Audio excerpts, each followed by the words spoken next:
11 मई 2023 को दिल्ली सरकार के पक्ष में सुप्रीम कोर्ट ने बहुत बड़ा फैसला सुनाया, जिसके बाद से मुख्यमंत्री अरविंद केजरीवाल ने बड़ी प्रेस कॉन्फ्रेंस भी की। उन्होंने बताया कि दिल्ली सरकार के लिए बड़ी जीत हुई है और अब सब कुछ दिल्ली सरकार के अंडर ही आएगा। इनमें क्या-क्या चीजें शामिल है, ये झगड़ा क्यों चल रहा था, ये सारी चीजें मैं आपको आज सिलसिलेवार तरीके से इस वीडियो में बताऊंगी। नमस्कार, मैं हूं समीक्षा दीक्षित और आपका स्वागत है सत्योदय मीडिया में। दिल्ली सरकार और केंद्र सरकार के बीच झगड़ा तब से शुरू हुआ जब से दिल्ली में आम आदमी पार्टी की सरकार आई। मुख्यमंत्री अरविंद केजरीवाल दिल्ली की सत्ता पर काबिज हुए। तब से दिल्ली सरकार में और केंद्र सरकार में कुछ तनातनी चलती रही। इसके अलावा दिल्ली सरकार और उपराज्यपाल में भी तनातनी चलती रही और ये तनातनी अधिकारों को लेकर थी। दिल्ली सरकार का कहना था अगर उसको कोई भी काम दिल्ली में कराना है तो उसके पास पर्याप्त अधिकार नहीं है, जिसके चलते वो दिल्ली के लोगों के लिए काम नहीं कर पा रही है। लेकिन आज जो सुप्रीम कोर्ट ने फैसला सुनाया है उसमें सारी बागडोर दिल्ली की उन्होंने दिल्ली सरकार के हाथों में दे दी है। सिर्फ 3 चीजें जो केंद्र के पास रहेंगी, जिसमें दिल्ली पुलिस है, दूसरी चीज जमीन है और तीसरी चीज पब्लिक ऑर्डर है। ये 3 चीजें केंद्र सरकार के अंतर्गत आएंगी। बाकी सारी चीजें, जितने भी नियम, कानून, फैसले, वो सब दिल्ली सरकार के अंतर्गत आएंगे। और सुप्रीम कोर्ट ने यह भी कहा है कि दिल्ली सरकार के जो भी आदेश होंगे उपराज्यपाल को वो आदेश मानने पड़ेंगे। दिल्ली सरकार ये आरोप लगाती थी कि उनको कोई भी नई ज्वाइनिंग करानी है या पब्लिक के लिए कोई भी काम करना है तो उसके लिए काफी लंबा प्रोसेस होता था, केंद्र सरकार से मंजूरी लेनी पड़ती थी, जिसके चलते लोगों के काम में ही देर होती थी। ये प्रोसेस काफी लंबा होता था, जिससे लोगों की सहायता नहीं हो पा रही थी। तो इसके चलते सुप्रीम कोर्ट में मामला चल रहा था और आज संविधान पीठ ने ये बड़ा फैसला दिल्ली सरकार के पक्ष में सुनाया है। अब कई लोग ये भी जानना चाहते होंगे कि आखिर ऐसा पहले क्यों नहीं होता था। पहले भी दिल्ली में सरकार होती थी, केंद्र में सरकार होती थी, लेकिन पहले ये झगड़े नहीं होते थे। क्या पहले की सरकारें जनता के लिए काम नहीं करना चाहती थी या क्या वजह थी?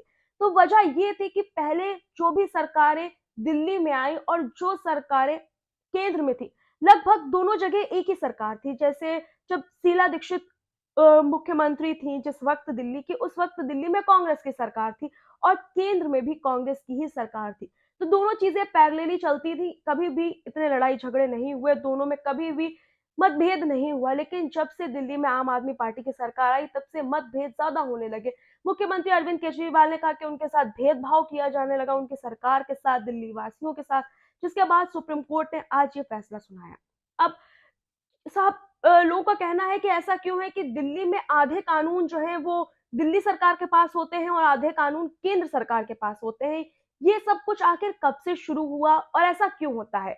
जबकि आप बाकी अगर स्टेट देखें, उत्तर प्रदेश देख लें, उत्तराखंड देख लें या फिर कोई भी एक्स वाई जेड कोई भी स्टेट हो जिनमें ऐसा नहीं होता है। पहले दिल्ली एक राज्य हुआ करता था। जब ब्रिटिशर्स का कानून हमारे देश में चलता था उस वक्त दिल्ली को एक राज्य का दर्जा दिया गया था, लेकिन बाद में दिल्ली से राज्य का दर्जा ले लिया गया था, उसको एक स्पेशल दर्जा दिया गया जिसके बारे में मैं आपको बताऊंगी।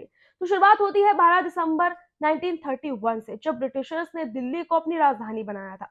उस वक्त ब्रिटिशर्स ने दिल्ली को 3 भागों में बांटा था, पार्ट ए, पार्ट बी और पार्ट सी।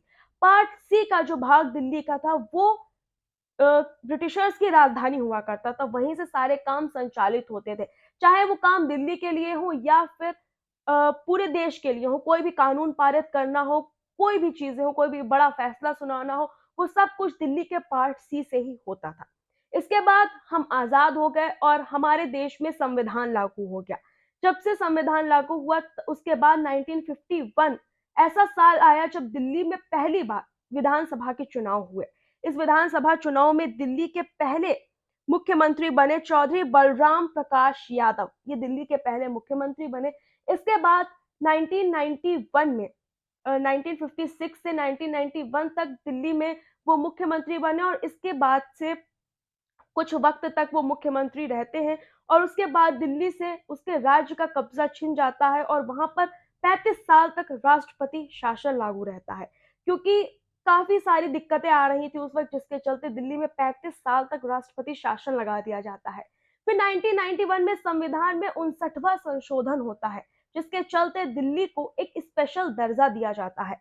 उस वक्त दिल्ली को दर्जा दिया जाता है 1991 में, जिसका नेशनल कैपिटल टेरिटरी दर्जा मिलता है दिल्ली को, और उसके बाद से कुछ अधिकार दिल्ली सरकार के पास होते हैं और कुछ अधिकार केंद्र सरकार के पास होते हैं, जिसको लेकर अब जब से आम आदमी पार्टी आई तब से झगड़ा दिल्ली सरकार और उपराज्यपाल या दिल्ली सरकार और केंद्र सरकार के बीच ज्यादा बढ़ गया, ये कहीं ज्यादा गहरी होती चली गई, जिसके बाद से 11 मई 2023 को सुप्रीम कोर्ट ने बड़ा फैसला सुनाया जो कि दिल्ली सरकार के पक्ष में था। हम ऐसे ही और भी स्टोरीज और भी न्यूज आपके लिए सत्योदय मीडिया पर लेकर आते रहेंगे। तब तक के लिए नमस्कार।